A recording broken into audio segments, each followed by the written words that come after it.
தேசம் இத்தேசம் அதிகாரம் உள்ளவன் அவனுக்கு விரோதமாகவே நான் என் கரத்தை நீட்டியிருக்கிறேன்.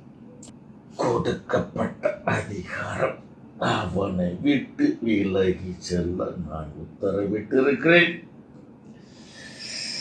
புதிய தேசத்தின் அதிபதியை நானே நிர்ணயிப்பேன். இது நோக்கம் என்னவென்றால், தேசம் இத்தேசம் அதிகாரம் உள்ளவன். தமிழ்நாடு அதிகாரம் முதலமைச்சர் எடப்பாடி பழனிசாமி, அவனுக்கு விரோதமாகவே நான் கருத்தை நீட்டி இருக்கிறேன். கடவுள் கேட்ட காலம் ஆரம்பிச்சு சொல்லிட்டா இருக்காரு. இப்போ சொல்லுவாரு, சொல்லிக்கிட்டே இருப்பாரு, நிறைவேற்றுவாரு.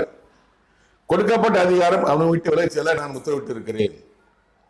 கொடுக்கப்பட்ட அதிகாரம்னா கடவுளாக கொடுக்கப்பட்ட முதலமைச்சர் பதவி எடப்பாடி பழனிசாமி விட்டு விலகி செல்ல உத்தரவிட்டு இருக்கிறேன். 2019 28/7 2019 சொல்றாரு. 2027 எலெக்ஷன் தோற்றாரு. அதுதாங்க